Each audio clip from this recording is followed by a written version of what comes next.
हर हर महादेव सभी भक्तों को आप सबका मेरे यूट्यूब चैनल राधिका शरणम में स्वागत है। आइए हम पूज्य इंद्रेश उपाध्याय जी की श्रीमुख से सुंदर कथा का श्रवण करते हैं। एक दिन गोविंद स्वामी से ठाकुर जी बोले, ए गोविंदा, हाँ छुपन छुपाई खेलेंगे चलो।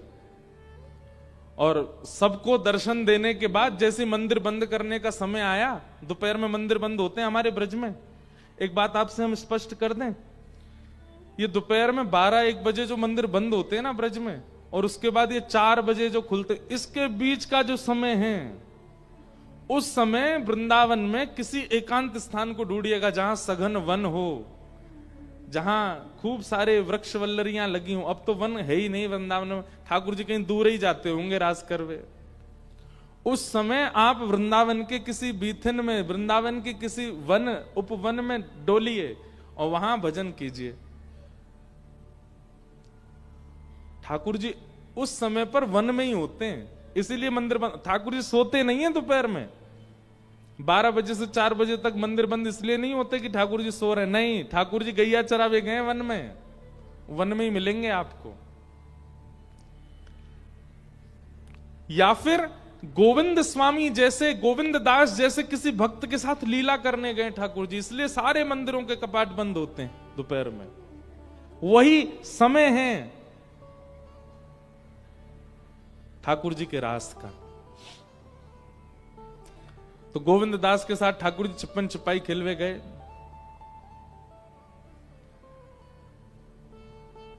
पहली बारी गोविंदा की आई। गोविंदास बोलो, लाला मैं 10 तक गिनती गिनूंगो, तुम छुप जाओ, मैं ढूंढूंगो। ठाकुर जी बोले, हाँ ढूंढ लो। गोविंदास 1 2 3 4 ऐसे गिनने लगे। ठाकुर जी दौड़े, इधर उधर दौड़ करके दूर एक कदम्ब वृक्ष था, उसके ऊपर चढ़ गए। अब गोविंद दास की 10 गिनती पूरी भई तो उन्होंने बोला, आ रहा हूं लाला, छुप जाओ। लेकिन गोविंद दास इतने चतुर, उनको पता है ठाकुर जी ने आज गुलाब का इत्र लगाया है, तो ठाकुर जी जहां जहां स्पर्श करते भागे होंगे वहीं से सुगंधी आ रही है। सूंघते हुए गोविंद दास जा रहे हैं। दूसरी बात, ठाकुर जी के चरणों में कुमकुम है। ठाकुर जी जहां जहां चरण रखते हैं वहां वहां कुमकुम छिड़क जाता है। चलते चलते गोविंदास देख भी ले रहे हैं कहां कहां से कुमकुम छिड़क रहा है। इत्र की सुगंधी सूंघते सूंघते गोविंदास पहुंच गए, कदम वृक्ष के नीचे जाके खड़े हुए।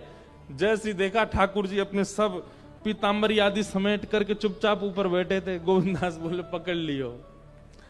ठाकुर जी उतर के नीचे आए, बोले, ये बात अच्छी ना है, तू नेक में ही पकड़ ले हमें। बोले, बात मत बनाओ, जाओ चलो 10 तक गिनती गिनो, मैं छुपूंगा, ढूंढो। बहुत सुंदर लीला है। ठाकुर जी गए। अब ठाकुर जी ने 10 तक गिनती करी, 1 2 3 4। गोविंदास छुप गए जाकर के। ठाकुर जी आए ढूंढवे। अब गोविंद दास ना तो इत्र लगाते, ना उनके चरणों में से कुमकुम निकले। इतने गहरे वन में ऊपर वृक्ष पर जाके बैठ गए गोविंद दास। ठाकुर जी ढूंढते ढूंढते नैका देर ढूंढे ठाकुर जी। ठाकुर जी बोले, ये और विचित्र बात, अब या को ढूंढो जन, कहां चलोगे। ठाकुर जी ने मन में विचार किया, या बैठो रहने दो, मैं जाके सो जाऊं। और ठाकुर जी दौड़ के गए मंदिर में, जाके सो गए। अपने बिस्तर पर पड़ गए प्रेम से। अब यहां गोविंद दास ऊपर वृक्ष पर बैठे हैं, मन में सोच रहे हैं ठाकुर जी आ रहे होंगे, अभी तक तो आए नहीं। सो गोविंद दास क्या कर रहे हैं, अपने आप को थोड़ा थोड़ा नीचे उतार रहे हैं कि मैं दिख जाऊं ठाकुर जी को। इतनी देर हो गई, अभी तक आए नहीं। नेक उतरे, पूरे ही उतर आए। और जहां ठाकुर जी खड़े होके गिनती कर वहीं पहुंच गए। बोले, कहां है ठाकुर जी, पकड़ लियो, मैं जे खड़ो। लेकिन वहां ठाकुर जी तो है ही नहीं। इतने में शाम का समय हुआ, घंटे घड़ियाल बजे मंदिर के। गोविंद दास बोले, ये घंटे घड़ियाल बज रहे हैं मंदिर में, ठाकुर जी मंदिर पहुंच गए। अच्छा, मोकू यहां बैठो छोड़, स्वयं जाए के वो वहां सोए गए हो कमरा में, याकू बताऊं मैं अभी। गोविंद दास जैसे गए मंदिर के बाहर खड़े होकर के देखी तो अंदर श्रीनाथ जी प्रेम से खड़े हैं, मंद मंद मुस्का रहे हैं। ठाकुर जी ने नेक नजर ऊपर करके जैसे ही गोविंद दास को देखा, ठाकुर जी डर गए, बोले अब जे मुझे मारेगो या अकेलो छोड़ के आएगो मैं। गोविंद दास बोले दाव दे आयो भाज गमार, कबई तो निकसेगो भार, ऐसी दूंगो मार। ठाकुर जी डरने लगे। गुसाई जी बोले जय जय कहा भयो? बोले गोविंदा मुंह मारेगो या भगा दो यहां ते। गुसाई जी ने जैसे ये बात सुनी नेत्र सजल हो गए। ठाकुर जी आप कितना प्रेम करते हैं, आप कितना स्नेह करते हैं, आप उनके साथ खेलने चले जाते हो। त्रिलोकीनाथ, तीनों लोकों का भार जिनके सिर पर है, वो इतने इतने सहज हैं, इतने सरल हैं कि सारे काम छोड़। यहां व्यक्ति महाराज ब्याह हो जाए, 2 बालक हो जाए तो उस पर इतना समय नहीं होता कि वो रोटी खा ले। ठाकुर जी तीनों लोक, और केवल मानवों की चिंता नहीं है उनको, जलचर, थलचर, वायुचर, सबकी चिंता है ठाकुर जी को, सबको देखना है ठाकुर जी को। उसके बाद 33 कोटि देवता, सूर्य चंद्र, ना जाने कौन कौन से नक्षत्र, सब ठाकुर जी के वश में। इतनी व्यस्तता होने के बाद भी वो प्रेमियों के लिए समय निकालकर उनके साथ खेलते हैं, नृत्य करते हैं, उनके घर जाके खा लेते हैं, उनके पास सो जाते हैं। इसी को कहते हैं रास, इसको कहते हैं रास। हमारे ठाकुर जी आए नहीं अभी तक, हमारे लिए अभी प्रायोरिटी निकाली नहीं है ठाकुर जी ने। सोचो बंधुओं, आपको कितना प्रेम देना पड़ेगा तब जाकर के ठाकुर जी आपके लिए समय निकालेंगे।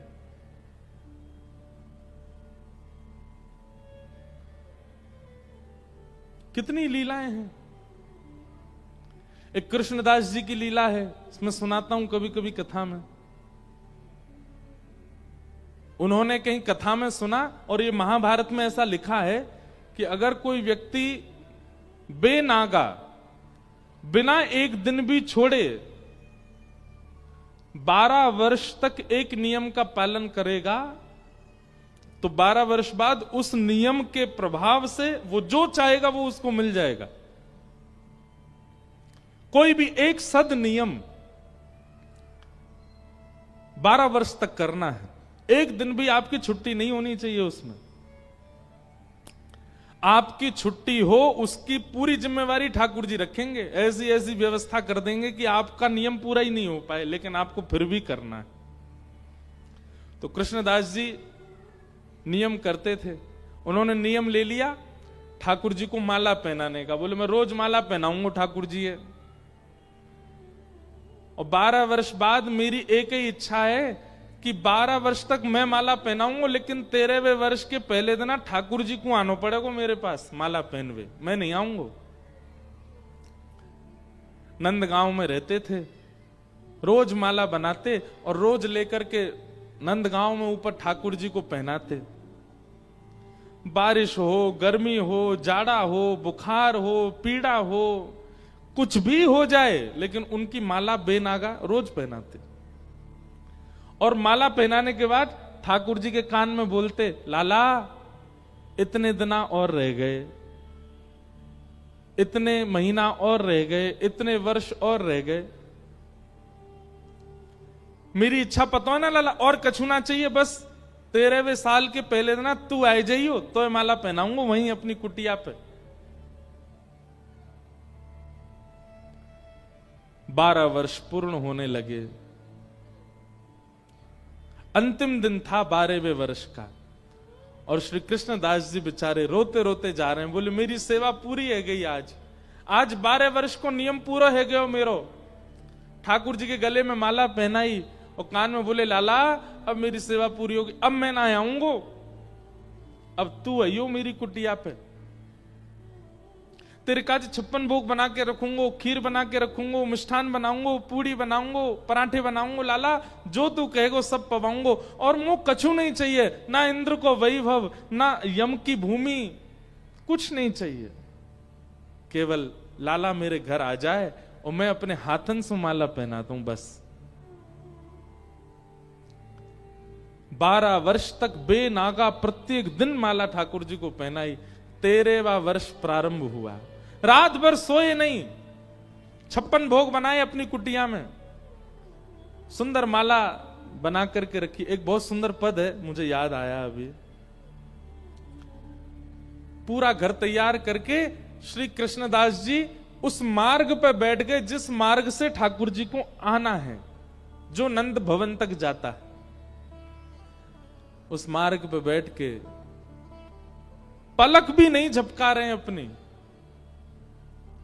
अपलक नेत्रों से बस मार्ग को देख रहे हैं। जरा सी हवा चलती है, कोई पत्ता हिलता है, तुरंत विचलित हो जाते हैं। जय जय आगे, लाला आगे होगो। कृष्णदास आज सुबह से बैठे हैं उसी मार्ग में जिस मार्ग से नंद भवन से ठाकुर जी आएंगे। पलक भी नहीं झपका रहे हैं, अपनी आंख खोल करके बैठे हैं। बोले मैं वो क्षण, ऐसा ना हो कि मैं पलक झपकूं और उसी क्षण ठाकुर जी आ रहे हूं, वो क्षण में विश्राना नहीं चाहता, मैं छोड़ना नहीं चाहता। सुबह से दोपहर हो गई, ठाकुर जी नहीं आए। दोपहर से शाम हो गई, ठाकुर जी नहीं आए। शाम से रात हो गई, ठाकुर जी नहीं आए।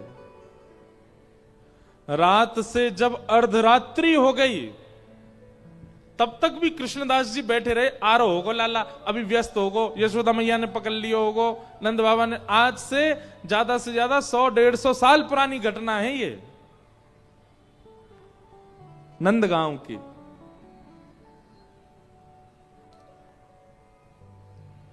ठाकुर जी नहीं आए। जब आधी रात हो गई, 13वें वर्ष का दूसरा दिन प्रारंभ होने लगा। पहला दिन तो निकल गया, बस अभी प्रारंभ होने में 1-2 घंटे बचे हैं। कृष्णदास जी बोले जे नहीं आवेगो। अरे मैंने गलती कर दी, 12 साल निकाल दिए या की आश में। मुझे कहा पतो ही, मुझे तो पहले तो पतो ही ये 1 नंबर को छलिया है, और ये तो बात को पक्को ना है। ब्रजवासी ने कह के गए परसों आ जाऊंगा, बरसों तक लौट के नहीं आयो। मैंने कौन के चक्कर में 12 वर्ष अपने व्यर्थ कर दिए। अरे कौन की कथा सुन के आए गए मैं, वहां में मैंने सुन ली 12 वर्ष नियम करने मोए। आज मैंने 12 वर्ष तक ना धूप देखी, ना ताप देखी, ना बारिश देखी, ना बीमारी देखी। रोज गयो माला पहनावे, और कछु मांगी तो है ना, कोई इंद्र की संपत्ति मांगी हो, ब्रह्मा को लोक मांगो हो, कछु तो मांगो नहीं, केवल इतना ही तो मांगो मेरी कुटिया में आ जाइयो। नहीं आयो। हमारे ब्रज के लोग ऐसे ही हैं, जब गुस्सा आवे ना तो तू तड़ाक पे ही आ जाएं। और हमारे ब्रजवारे प्रेम में भी तू तड़ाक में ही आ जाएं। 2 स्थितियां ब्रजवासी की, बहुत प्रेम में आ जाएंगे तो भी तू तड़ाक पे आ जाएंगे, और बहुत क्रोध में आ जाएंगे तो भी तू तड़ाक पे आ जाएंगे। अगर ब्रजवाले आपसे आप करके बोल रहे हैं तो समझना ना तो इनको हमसे प्रेम है, ना इनको हमसे बैर है। अगर वो प्रेम या बैर में होंगे तो सीधे तू पे ही आएंगे।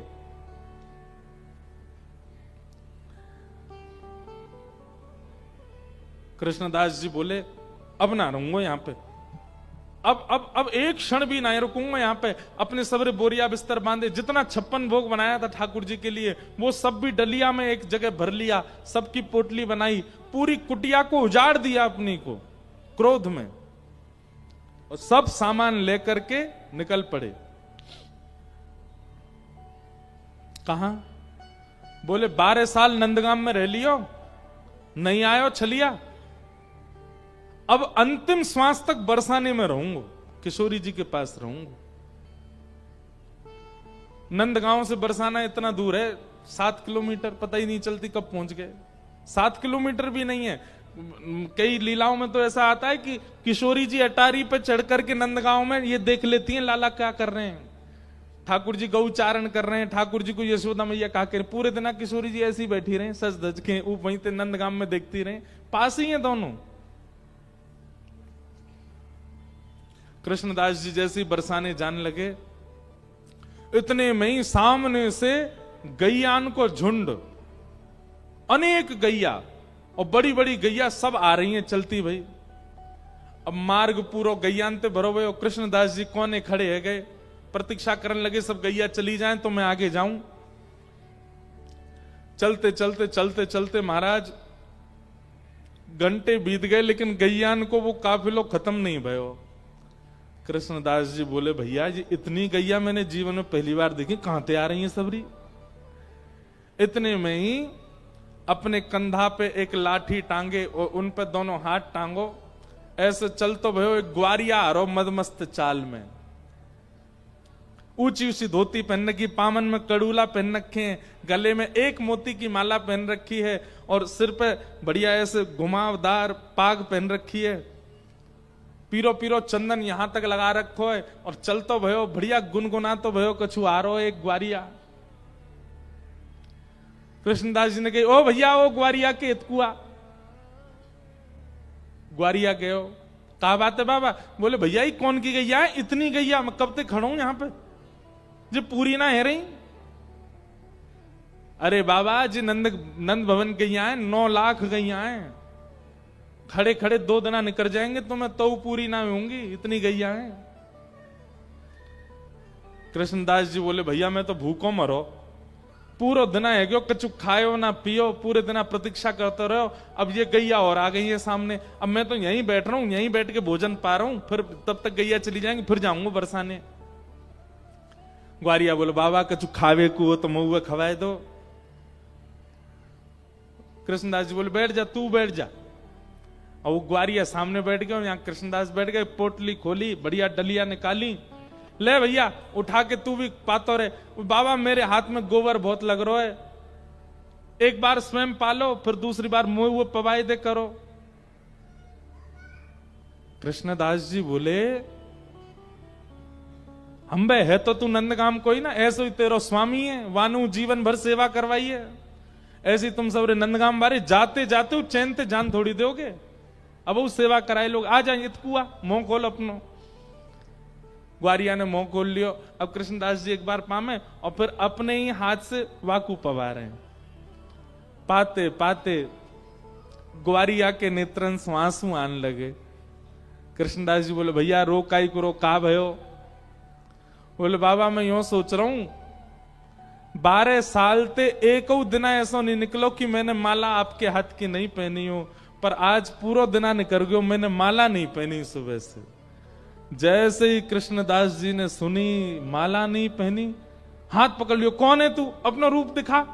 तुरंत त्रिभंग लली श्याम सुंदर प्रकट है गए ग्वारिया के रूप में। और बाबा तो बोले देख बाबा अपनो वचन निभायो मैंने, अभी 12वें वर्ष को अंतिम दिना पूरो नहीं भयो, 13वें वर्ष को पहले दिना अभी पूरो नहीं भयो, मैं आ गयो तेरे पास, अब मत कहियो कि मैंने नियम पूरा, ला चल माला पहना दे। कृष्णदास जी के नेत्र लाल पड़ गए, मुख ताम्र वर्ण का हो गया। ठाकुर जी बोले बाबा एक बाबा गुस्सा का कर रहा है, अब आ तो गो तेरे सामने, अब मुझ गोद में बैठा ले, मुझ प्रेम कर ले और तू जो चाहे वो पवा दे, जैसे चाहे जो चाहे कर ले। कृष्णदास जी बोले मैं सब समझ रहा हूं, तू काई को आयो है? बोले 12 वर्ष नंदगाम में रहो कभी नहीं आयो, लेकिन बरसाने की तरफ मुख कहा कियो कि प्रकट है क्यों सामने, अब ना रहूंगा यहां पे। और अपने सब पोटली ओटली उठा के सीधे भागे बरसाने। ठाकुर जी पीछे पीछे दौड़े, अरे बाबा रुक जा, मैं आ तो गयो। बोलना है किशोरी जी की तरफ मुख कियो तो तू प्रकट है गयो, किशोरी जी के चरणन में रहूंगा तो तू रोज हाजिरी लगावे आवे, वो मही में ले करूंगा तो ते। और सुन लाला, ठाकुर जी बोले कहा, बोले आज तक मेरो नाम कृष्णदास, आज मैं अपना नाम बदल रहा हूं, अब मेरा नाम है राधा दास, अब मैं वही बन के रहूंगा, अब मैं ही रहूंगा। और श्री कृष्णदास जी राधा दास बन गए और श्री जी के चरणन में जाकर के आनंद से विराजे। ये है रास। ये क्या है? रास। हमारे साथ नहीं होता। हम तो सुबह बत्ती घुमाई दई, अगरबत्ती घुमाई दई, भोग लगा दियो, चना चनोरी को पाले ही चले गए, रात में आकर के वही भोग लगा के सो गए। आजकल बस थोड़ी बहुत नाम जप में थोड़ी रुचि बन गई है, थोड़ी कथा वथा सुन लेते हैं, इसके अलावा कुछ नहीं। हमारी इच्छा ही नहीं है कि हमारे ठाकुर हमारे संग रास करें, तो वो भी क्यों करेंगे? आज ही विचार करो कि ठाकुर जी बहुत दिन है गए, लड्डू गोपाल बने, यूं ही रहे हो हमेशा, अब ने हमारी सेवा को फल हमें दो। का फल चाहिए? वैकुंठ नहीं चाहिए, स्वर्ग नहीं चाहिए, अब फल ये चाहिए कि आप सहज है कि हमसे बात करो, हमारे साथ घूमो, हमारे संग चलो, कोई और को नहीं दिखने चाहिए, कोई और को पता नहीं चले, पर अब हमारे संग रास करो। कथा सुनवे को, नाम जप करवे को, भक्ति मार्ग में चलवे को, यही फल हमें चाहिए कि जब तक हमारे प्राण हैं तन में, हमें रास को अनुभव हो ठाकुर जी के साथ।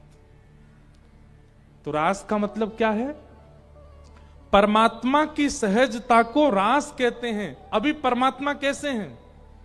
अभी परमात्मा सहज नहीं है, असहज हैं। ये देखो पहले दिन आते या 7वें दिन ऐसे ही खड़े हैं, नए को परिवर्तन नहीं आयो इनमें। क्यों? ये असहज है। और प्रेम का यही स्वरूप है कि वो असहज व्यक्ति को सहज बना देता है। प्रेम,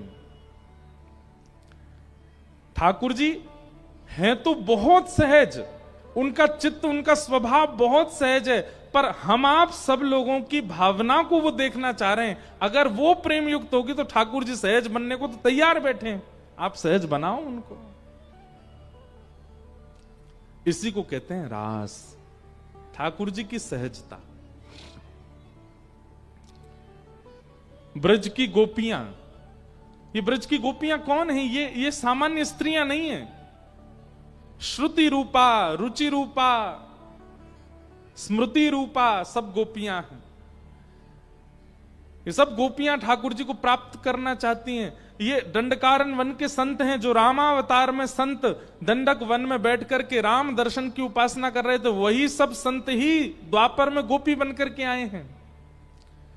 इन सब गोपियों को ठाकुर जी के जन्म से ही पता है कि ये पर ब्रह्म है, ये परमात्मा है।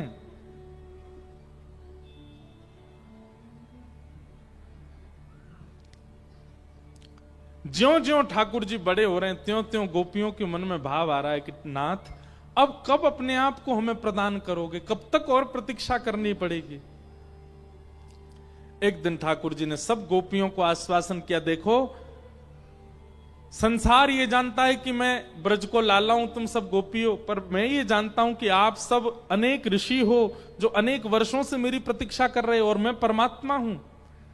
अब ये परमात्मा और जीवात्मा के मिलन का समय दूर नहीं है। आगामी शरद पूर्णिमा को हम आप सबके साथ रास विहार करेंगे। गोपियां प्रतीक्षा कर रही हैं शरद पूर्णिमा की।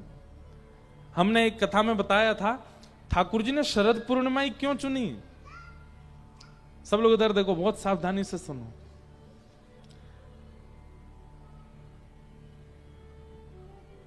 जनकपुर के पुष्प वाटिका में राम जी ने सीता जी को पहली बार जो देखा था, वो तिथि भी शरद पूर्णिमा ही थी। वो तिथि भी शरद पूर्णिमा ही थी। और उस दिन, अभी राम कथा में ऐसा वर्णन आता है कि जब राम जी पुष्प वाटिका में घूम रहे थे तो कुछ सखियों ने, सीता जी की सखियों ने दूर से राम जी को देखा, और राम जी को देखते ही वो तो भाव विह्वल हो गई, दौड़ी दौड़ी सीता जी के पास गई, बोले एक गौर है एक श्याम, गौर श्याम दो भाई विचरण कर रहे हैं, इतने सुंदर हैं।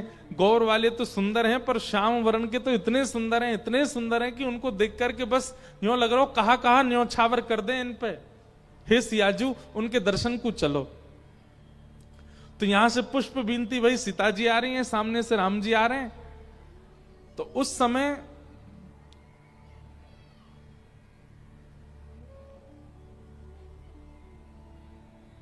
सीता जी ने जैसे ही राम जी को देखा, राम जी ने सीता जी को देखा, दोनों ने एक दूसरे का वर्ण कर लिया।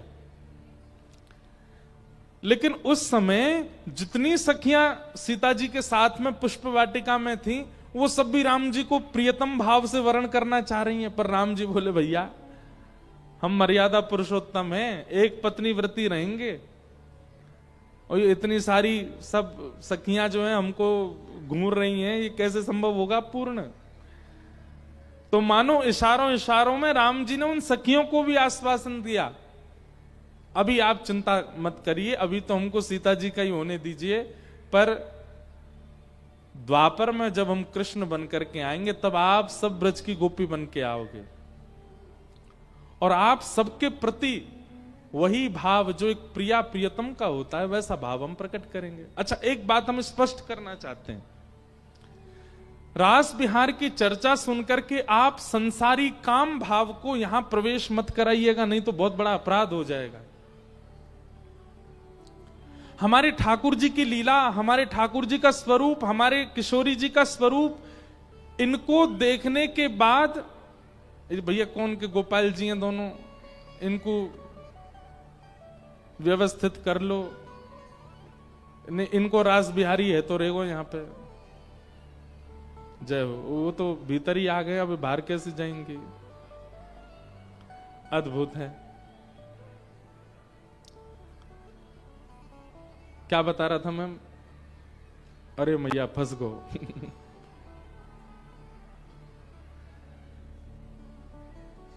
ये भीतर घुसी कैसे नीचे से? बैठ जाओ। क्या बता रहे थे? बोलो वृंदावन बिहारी लाल की।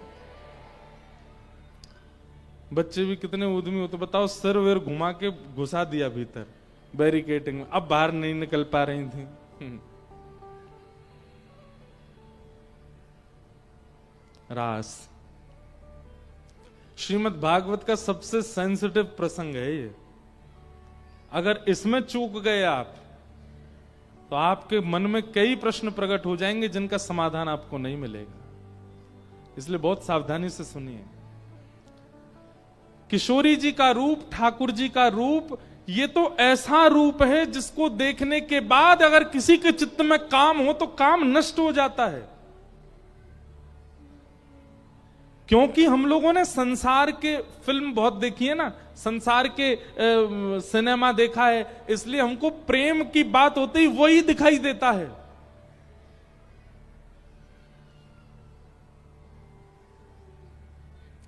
हमारे स्वामी श्री हरदास जी महाराज की परंपरा का एक बहुत सुंदर पद है, शायद स्वामी जी का ही पद है।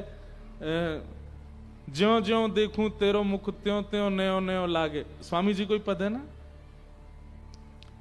स्वामी श्री हरदास जी महाराज कह रहे हैं, ठाकुर जी किशोरी जी से कहते हैं, हे राधा रानी, मैं जब जब आपकी ओर देखता हूं तब तब आप नई नई लगती हो।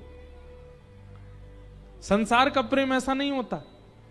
अपने बगल वाले को देखो आप लोग, वो जैसा दिख रहा है हर पलक झपकने पर वो पुराना सा होता चला जाएगा। ये संसार का स्वरूप है। पर किशोरी ठाकुर जी का प्रेम कैसा है, ठाकुर जी के प्रति प्रेम कैसा है? ज्यों ज्यों नेत्रों की पलकें झपकाओगे त्यों त्यों ठाकुर जी नए होते चले जाते हैं, त्यों त्यों और सुंदर दिखने लग जाते हैं। ये प्रेम है। तो ये समस्त दंडकारण्य वन के संत, जनकपुर की सब सखियां जो ठाकुर जी को देख करके मोहित हो गई थी, वही सब ब्रज की गोपी बन करके आए। और आज शरद पूर्णिमा का चंद्रमा जैसे उदित हुआ, ठाकुर जी की आयु अभी है 7.5 वर्ष। कितनी? 7.5 वर्ष। 7.5 वर्ष के बालक को देखो कितना बड़ा सा होता है। उनके प्रति 40 वर्ष की, 80 वर्ष की, 150 वर्ष की गोपियां प्रियतम मानती हैं 7.5 वर्ष के लाला को। उनको ऐसे देखती हैं ये हमारे प्रियतम है। ये कैसे संभव हो सकता है? ये काम होगा तो संभव नहीं है। काम में तो आयु प्रधान होती है। प्रेम में ये स्वच्छंद प्रेम है, जहां छोटे से श्री कृष्ण में प्रियतम दिखाई दे रहे हैं। क्योंकि ये जानती हैं गोपियां कि सामान्य नहीं है।